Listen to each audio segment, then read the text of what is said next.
என்னன்னாக்கா தோராயமாக 60-70% தண்ணீர் வருதுன்னா அப்போது அடியில் வந்து நிலை எப்படி இருக்கிறது, சாலிடாக இருக்குதா இல்லை ஆங்காங்கே அது ஒரு புதிய தகுதி இருக்கிறதா நமக்கு தெரியாது. அப்படின்றது நம்ம கருத்து. நம்ம இதை வந்து நம்ம டீப்பாக ஸ்டடி பண்ணின்னு போனால் 10 பேருடைய ஆர்டிக்கல் படித்து அதை படித்து போனாக்கா ஓரளவுக்கு ஐடியா தெரியும். ஓ இப்படி தான் இருக்குது. ஏன்னா நம்மலாம் அவ்வளோ தூரத்துக்கு போகல. ஏதோ நம்முடைய எண்ணம் எந்த அளவுக்கு அதை பார்த்துக்கிறோம். ஆனால் எப்படி இருக்குன்னு நமக்கு தெரியாது.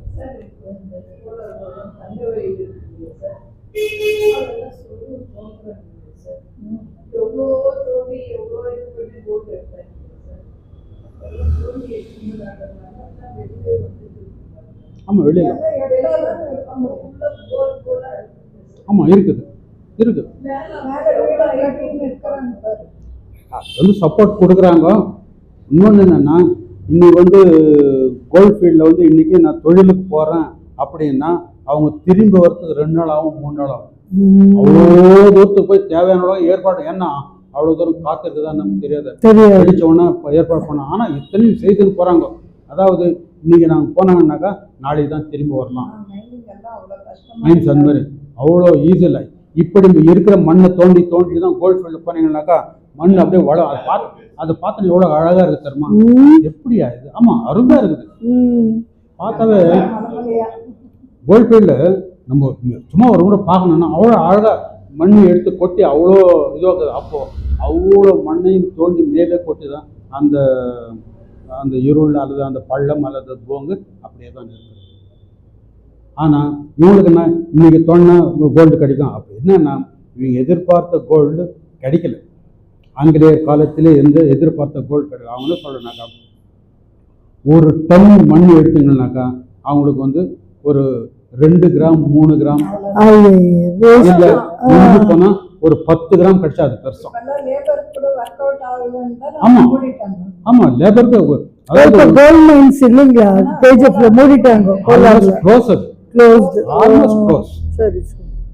அதனால. ஆனா இப்ப என்னன்னாக்கா இந்த கோல்டு ஏற்பட்டதுனால இன்னைக்கு இந்தியாவில் இந்த இடத்துல எவ்வளோ டன் கோல்டு இருக்குது, இங்கே தோணுது அப்படியே புது புது கதைங்கள்லாம் வருது. இந்தியாவிலே 2-3 இடத்துல இன்னைக்கு தோணுனாக்கா 10 டன் வருது, 20 டன் இருக்குது அப்படின்னு நம்ம படிக்கிறோம். எந்த அளவுக்கு உண்மையும் நமக்கு தெரியாது. அதுதான் ஏறி போச்சுங்க விலை. ஒரு கிராம்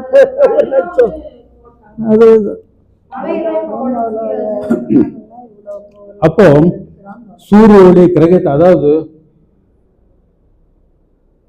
பூமியை கிடையாது, சூரிய ஒளியே கிடையாது இல்லையா? ஆனா இவர் என்ன சொல்றாருன்னா ஆக்கப்பட்டு பாறைகளே ஆகும். இந்த மண்ணானது சூரிய ஒளி கிரகித்து பின்னர் வெளியிடுவதால் வாயு மண்டலம் வெப்பமாகி அதனால் பல விளைவுகளை உண்டாகின்றன. எது? சலவைக்கல், கிரானைட்டு, பாறைகள் போன்றது. அப்போ இப்போ எடுத்தோம்னாக்கா இன்னொன்று என்னன்னாக்கா உதாரணத்துக்கு மண் ஒண்ணுதான். இப்போ நீங்க வந்து இங்க பலா மரம் நடுறீங்க, பலா விதைப்படுறீங்க, பலா மரம் வந்துச்சு. இங்க இவர் வந்து மாங்காய் மரம் போட்டாரு, அங்க வேப்ப மரம் போட்டாரு. அந்த விதைக்கு ஏற்ற மாதிரி தன்மை முழுதும் பெற்று இத பலாப்பழமா வருது, இங்க மாங்காய் பழமா வருது, அங்க வேப்பம் பழமா வருது. எப்படி? மண் ஒண்ணுதானே. அப்போ முழுக்க, அதாவது தன்னைத்தானே ஆக்கிரமித்துக் கொண்டு முழு செயல்படுவது அது விதையின் தன்மை.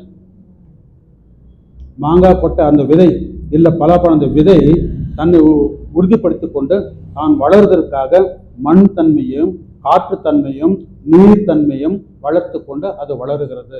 அப்போ இதே மண்ணில் பலவிதமான செடி போடுறீங்க, பூச்செடிங்க வண்ணமா வருது, பல போடுறீங்க, பலவிதமான காய்கள் கனிகள் எப்படி வருது? அப்போ பூமியானது தோற்றுவிப்பதற்காக இருக்கக்கூடிய ஒரு இடம். நீ என்ன போட்டாலும் அது நடக்குதே. அப்போ என்ன சொல்றாருனாக்கா பூமி நீ வாழ்வதற்காக உனக்கு படைத்திருக்கப்படுகிறது. நீ நன்றாக வாழ வேண்டிய எண்ணத்தில் தான் உனக்கு நான் வாய்ப்பு கொடுத்திருக்கிறேன். நீ எப்படி வாழறது உன்னை பொறுத்தது. ஏன்னா பலா கொட்டப்பட்டா பலா மரம் வருது, மாங்காய் கொட்டப்பட்டா மாங்காய் வருது, வேப்பம் கொட்டப்பட்டா வேகம் வருது. எப்படி? அப்போ அப்படின்னா நீ எந்த பக்குவத்தில் இருக்கிறாயோ அந்த பக்குவம் அங்கே முழுக்க முழுக்க உருவாக்கப்படுகிறது. அப்போ இதுதான் என்ன சொல்றாட்டாக்கா, மண்ணுக்கடியில் நீரும் அதனடியில் பலவித உலோகங்களும் மையத்தில் நெருப்பு குழம்பும் இருந்து எரிமலை, நிலநடுக்கம், பூகம்பம் போன்ற பல நிகழ்ச்சிகளை ஏற்படுத்துகின்றன. இவை மண்கரு சக்திகளாகும். மண்கரு சக்திகளாகும். இவ்வாறு மண்ணுடைய சக்திகளும் மண்கரு சக்திகளும் பூமியை விட்டு அகலாது விளங்க வைத்த அருட்பெருஞ்சோதி. அப்போ மண் இருக்கும் வரை இத்தன்மையை அருட்பெருஞ்சோதி ஆண்டவர் நமக்கு அருளி இருக்கிறார். அப்போ அது நிரந்தரமாக இருக்கும், அழிவு வராது. அதான் இன்னும் சொல்ல, மண்வெளி சக்திகள் மண்கரு சக்திகள் அன்னுர வகுத்த அருட்பெருஞ்சோதி அப்படின்றார். இப்போ இந்த அகவலை இதோடு நிறுத்திக் கொள்கிறேன். ஒரு ஐயன்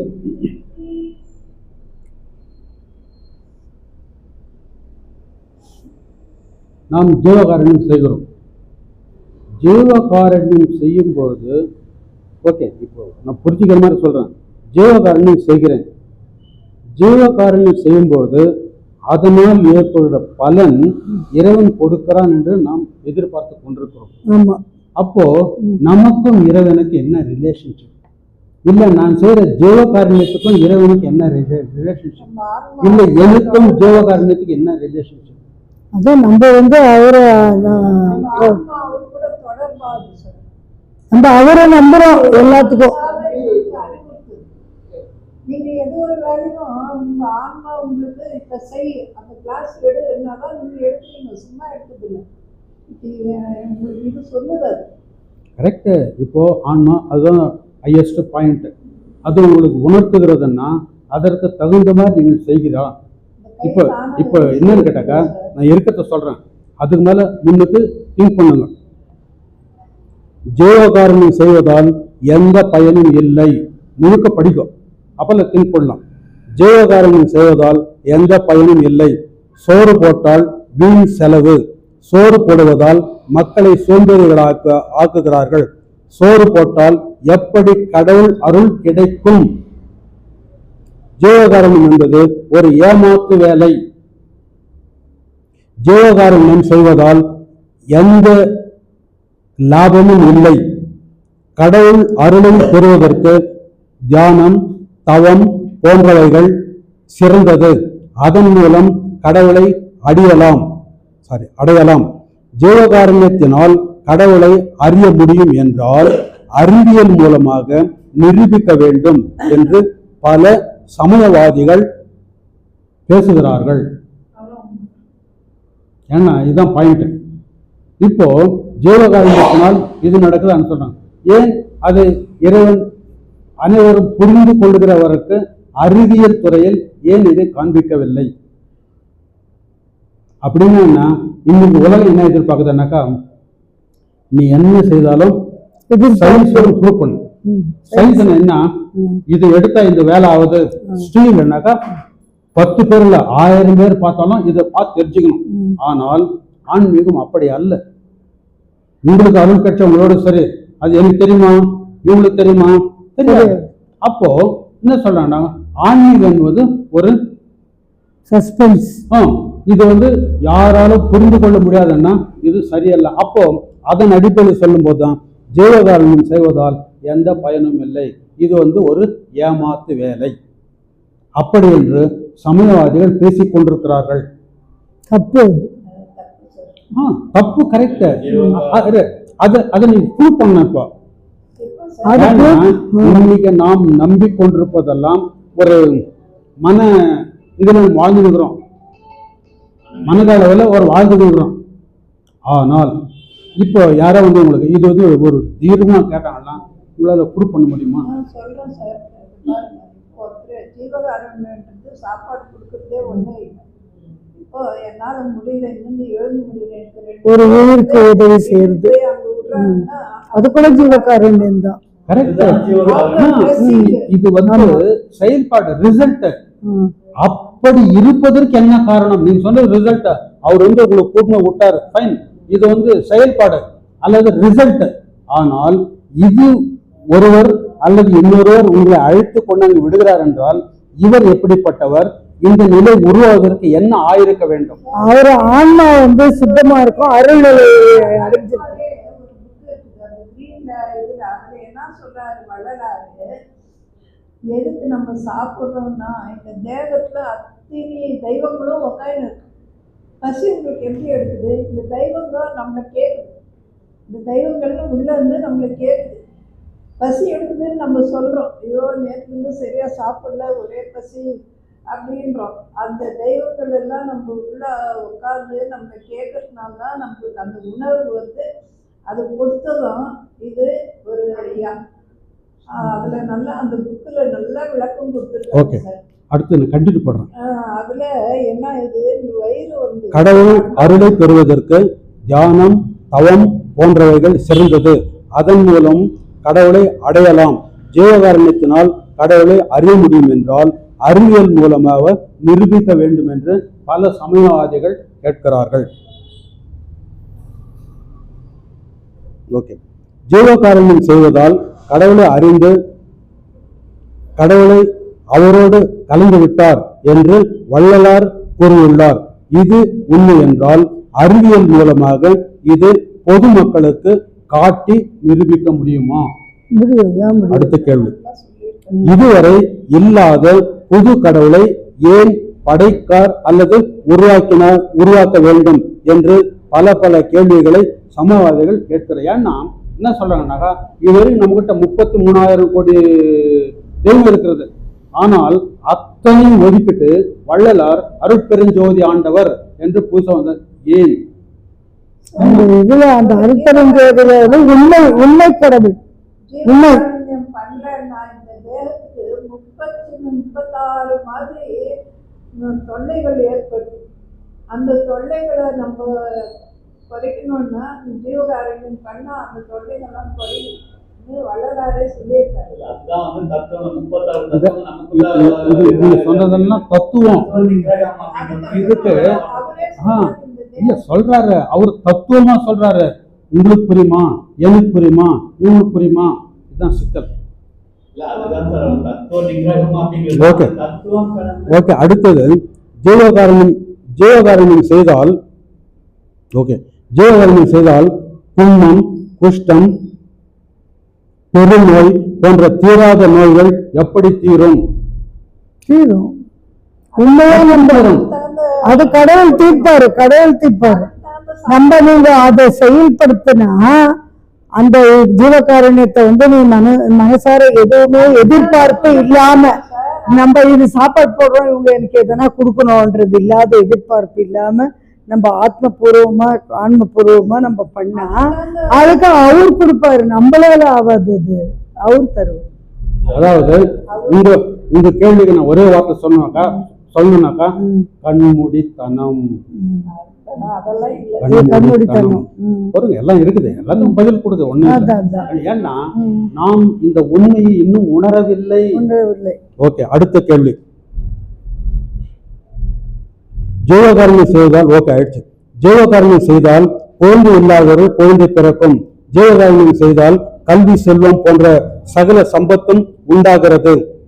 ஜீவகாருண்யம் செய்தால் இயற்கை சீற்றம் எப்படி காப்பாற்றப்படுகிறது? அதாவது சுனாமி, சூறாவளி, நெருப்பு போன்றவைகள். சோறு போடுவதால் அறிவு எப்படி விளங்குகிறது? சோறு போட்டால் எப்படி கடவுள் அருள் கிடைக்கும்? இது போன்ற கேள்விகளை அறிவியல் துணை கொண்டு செய்து காட்ட முடியுமா? இது வந்து சமயவாதிகள். தியானம், தவம் இதன் மூலமாக மரணமில்லா பெருவாழ் அடைய முடியாது என்று கூறுகிறார்கள்.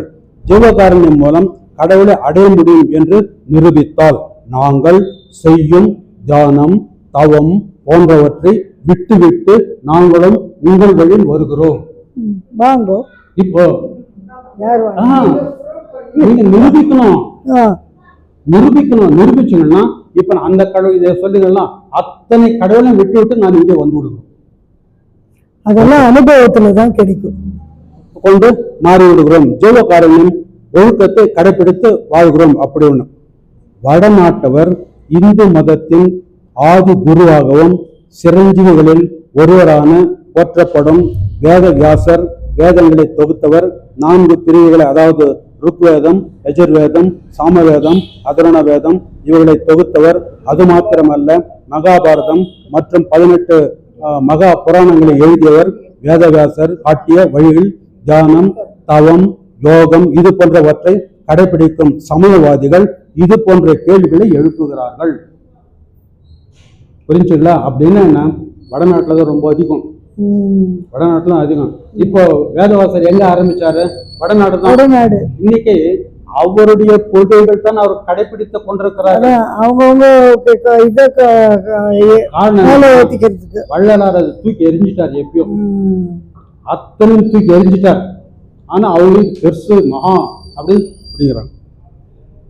இது போன்ற கேள்விகளுக்கு நாம் என்ன பதில் சொல்ல முடியும்? இது இந்த ஏழை இறைவனுக்கு நம்மீது உரிமை வந்துவிட்டால் எல்லா உண்மைகளையும் விளக்கமாக சொல்லிவிடுவார் என்று உரையிடை பகுதியில் இருக்கிறது. இறைவன் அந்த உரிமை நமக்கு வந்துவிட்டால் அத்தனையும் அவர் விளக்குகிறார் அப்படின்னு இருக்குது. இதை பற்றி ஒரு 29 நிமிஷம் ஒரு வீடியோ வருது. அடுத்த கிழமை அடுத்த வகுப்புல அவர் விளக்கமா சொல்றார். அது அவர் சயின்டிஃபிக்கா சொல்றாருன்னா அவங்கெல்லாம் எங்க திரட்டி எல்லாத்தையும் கொண்டு அத்தனை போட்டுக்கிறார். ஏன்னா கொஞ்சம் வெளியே போனாலும் நேரத்தை பார்த்துக்கிறான். அப்போ என்ன சொல்றாருனாக்கா, உன்னுள் ஒரு மாற்றம் இருக்க வேண்டும் என்றால் உன்னுள் இரக்கம் வர வேண்டும். அந்த இரக்கம் வர வேண்டும் என்றால் உன்னுள் ஏதோ வந்தால்தான் செய்ய முடியும், இல்லை முடியாது. அது முழு விளக்கமும் அதுல போட்டிருக்காரு. உலக அளவுல நீங்க பாருங்க, யாரோ ஒருத்தர் வந்தாங்க, கல்ச்சர் வீட்டுக்கு வந்தது ஒரு கிளாஸ் தண்ணி கொடுக்கும் அப்படிமா. ஆமா, எல்லா கம்யூனிட்டியுமே இருக்குது. ஏன் சார் அந்த காலத்துக்கு ஏற்படுத்தினாங்க? தண்ணியில உயிர் இருக்குதுன்னா இல்ல இருக்குது. என்ன தெரியுங்களா, இல்ல இதுங்களுக்கெல்லாம் ஒரு காரணம் இருக்குது. ஆனா நம்ம இதுக்கு காரணம் இல்லை. இப்போ நான் கொடுக்குறேன்னு வச்சுக்கலாம். சரி, நான் இந்த வீட்டுக்கு அம்மான்னா நாளைக்கு என் பொண்ணுக்கு இதை நான் கற்றுக் கொடுக்குறேன். வரமா யாருன்னா வெளியே இருந்ததுன்னா தண்ணி கொடுக்கணும், உட்காருன்னு சொல்லணும், சேர் பண்ணணும், இல்லை எப்படி இதை நான் கற்றுக் கொடுத்தேன். இல்லைன்னா அந்த பொண்ணுக்கு வராது, இல்லை பையனுக்கு வராது. நான் கற்றுக் கொடுத்தேன். அவங்க இப்போ எனக்கு எங்கள் அம்மா சொல்லிக் கொடுத்தாங்க, எங்கள் அப்பா சொல்லிக் கொடுத்தாங்கன்னா இது தொடர்ந்து வருகிறது. இப்போ யாருன்னா அப்போ அந்த காலத்தில் வெளியூர் தான் வந்தாங்கன்னா தண்ணி கொடு, சாப்பாடு போடுங்க, இதெல்லாம் நாம் கற்றுக் கொடுக்கப்பட்டது. ஆனால் இந்த கேள்விகளுக்கு பதில் இல்லை அப்படின்னு இருக்கிறது. உண்மை நமக்கு தெரியாது. அப்ப என்னன்னா, இப்ப நான் என்னுள்ள அன்பு இருக்கிறது, என்னோட இரக்கம் இருக்கிறதுன்னா அது இல்லைன்னு அடிச்சு சொல்றாங்க. அன்பு வரணும், இரக்கம் வரணும்னாக்கா உன்னுள் ஒரு மாற்றம் ஏற்பட்ட மாற்றம். அந்த மாற்றம் ஆவதற்கு காரணம் என்ன? அந்த மாற்றத்தின் பெயர் என்ன? எப்படி நீங்கள் நடந்தால் உங்களிடம் இரக்கம் வரும்? ஆனா அந்த மாதிரி நடந்துக்கிறோமா? அப்போ அந்த இரக்கத்தை கொண்டவன், இரக்கத்தோடு இருப்பவன் ஜீவகாரணம் செய்தால் அவன் நினைத்ததெல்லாம் நடக்கும். அப்போ நம்முள்ள அது தெரியாது. நாம் என்ன படிச்சோம் போனோம். இது சயின்டிஸ்ட் அவங்க கண்டுபிடிச்சு இதெல்லாம் நமக்கு தெரியும். ஆக்சிடோசின் அப்படின்ற ஒரு ஹார்மோன் நம்ம உற்பத்தி ஆகிறது. அது எப்போது உற்பத்தி ஆகிறது? இப்போ ஆக்சிடோசின் அந்த ஹார்மோன் வரும்போது, ஏன்னா இந்த உடம்பு முழுக்க ஹார்மோன்கள் தான் நம்மளை இயக்கி கொண்டிருக்கிறது. எப்போ நீங்க தூங்கணும், எப்போ நீங்க சாப்பிடணும், எப்போ உங்களுக்கு பசி எடுக்குது, இல்லை உதாரணத்துக்கு பிரசவம் எப்போ வலி இருப்பது, பிரசவம் எப்போது ஆகும், ஹார்மோன். அப்போ உடல் முழுக்க பலவிதமான ஹார்மோன்கள் நம்ம இயக்கி கொண்டிருக்கிறது. அப்படி இருக்கும்போது ஆக்சிடோசின் என்ற அந்த ஹார்மோன் என்ன சொல்றாங்கனாக்கா, அது இங்கிலீஷ்ல சொல்றாங்கனாக்கா லவ் கம்பேஷன் ஹார்மோனி அல்லது கம்பேஷன் ஹார்மோனி. அந்த தன்மை லவ் என்ன, கம்பேஷன் என்ன, அந்த தன்மை கொடுக்கக்கூடியது ஆக்சிடோசின் என்ற ஹார்மோன். அந்த ஹார்மோன் எப்போது உற்பத்தி ஆகிறது? அது உற்பத்தி ஆனால் என்ன உனக்கு பயன்படுகிறது? அது உற்பத்தி ஆனால்தான் இறைவனுடைய அருள் நமக்கு அங்கே ஒவ்வொருவருக்கும் தெரிகிறது. இதன் மூலமாகத்தான் எப்போ அதை உணர முடிகிறதோ நீ என்ன செய்யறது இயல்பாக வந்துடும். அப்போ அந்த ஆக்சிடோசின் என்பது என்ன? அப்போ அந்த மாதிரி அது வந்து ஒரு 25 நிமிஷம். ஆனால் இதை நம்ம தெரிஞ்சுக்கணும்னாக்கா நம்ம விசாரம் பண்ணணும். சார் இப்போ நம்ம எங்காவது நின்று ஒரு ஏதோ சாப்பாடு கொடுக்குறோம், அவங்க குடும்பம் நல்லா இருக்கணும்னு சொல்ல ஆசீர்வாதம் இதெல்லாம் வந்து இதெல்லாம் வாய் இதுவா? நினைக்காதீங்க. இதெல்லாம் வந்து கரெக்டாக சொல்ல போனாக்கா கண்மூடித்தனமாக வாங்க. கண்மூடித்தனம். ஏன்னா ஏன்னு கேட்டா நான் என் பையனுக்கு சொல்லிக் கொடுத்தேன், எனக்கு எங்க அப்பா அம்மா சொல்லிக் கொடுத்தாங்க, இல்லை எனக்கு குரு சொல்லிக் கொடுத்தாங்க. புரிஞ்சுங்களா? நான் அதை அனுபவித்தேனா இல்லை, சொன்னாங்க சொல்லிட்டு போனேன். அதாவது மக்கிக்கா மக்கி, ஆனால் அதை உணர்ந்தேனா? ஆனால் ஒன்று, இந்த 1000 பேர்ல 10,000 பேர் உணர்ந்திருப்பான், ஆனால் எல்லாரும் உணரல. யாரோ ஒருத்தர் உணர்ந்திருக்கலாம், ஆனால் 10,000 பேர்ல 100 பேர்ல 1000 பேர்ல ஒருத்தர் உணர்ந்திருக்கலாம், ஆனால் நான் உணரல, இவர் உணரல. அப்போ நான் வந்து எனக்கு குரு இப்படி சொல்லிக் கொடுத்தாருன்னா அவ்வளோதான், ஃபினிஷ். மக்கிக்கா மக்கி. அதை நாம் உணர்ந்தால்தான் அது பலன் பெற முடியும். நீங்க என்ன சொல்ற அத்தனை நம்மகிட்ட பழக்கம் இருக்குது, ஆனால் நாம் அதை இன்னும் கண்மூடித்தனமாக செய்து கொண்டிருக்கிறோம். அதை பற்றி நாம் சிந்தித்தோமா? ஏன் எதற்கு என்று கேள்வி கேட்டோமா? இல்லை. ஏன் என்பது எதற்கு என்று நீங்கள் கேள்வி கேட்கவிட்டால் பதில் கிடைக்காது. இதுதான் உண்மை. நாம் எதையும் கேள்வி கேட்கல. நீங்க என்ன சொன்னீங்களோ நான் ஃபாலோ பண்ணேன், இவங்க என்ன சொன்னாங்களோ நான் ஃபாலோ பண்ணேன். ஏன் எதற்கு என்று நான் கேள்வி கேட்கவில்லை, எனக்கும் விளக்கம் கிடைக்கவில்லை. நான் சொன்னேன், எனக்கு இன்னொருத்தர் சொல்லிட்டு போறாங்க, அவ்வளவுதானே தவிர அதுதான் நாம் செய்து கொண்டிருக்கோமே தவிர நாம் இன்னும் சிந்திக்கவில்லை, உண்மை இன்னும் தெரிந்து கொள்ளவில்லை. அதனால வள்ளலார் சொல்றாரு, உண்மை கடவுளை தெரிந்து கொள்ளவில்லை. இப்போ வள்ளலாறு 150 160 வருஷம் அவர் எதை சொல்றாரு, எத்தனை பேர் உணர்ந்து கொண்டார்கள்? படிச்சோம், பக்கம் பக்கமா படிச்சாங்க, சொற்பொழிவு பண்ணதான். எத்தனை பேர் உணர்ந்தார்கள்? இல்ல. காரணம் என்னன்னா, இன்னைக்கு நான் படிச்ச இந்த உதாரணத்துக்கு இன்னைக்கு இது வந்து சொல்லிட்டு போனாக்கா, இது ஓஹோ நான் சொல்றதை அத்தனை பேர் கேட்கறாங்கப்பா, இது ஒரு டாபிக், இது ஒரு சாப்டர் எடுத்துன்னு 10 பேர் சொல்லி நான் போயிருந்தேன். அவ்வளோ. ஏன்னா நான் அதை உணரவில்லை. காரணம் என்னன்னா, உள்ளதை உள்ளவாறு சொல்லி போட்டு இருக்கிறேன். அவர் சொல்றார், உண்மை கடவுளை நீ தெரிந்து கொண்டாயா? இல்லை.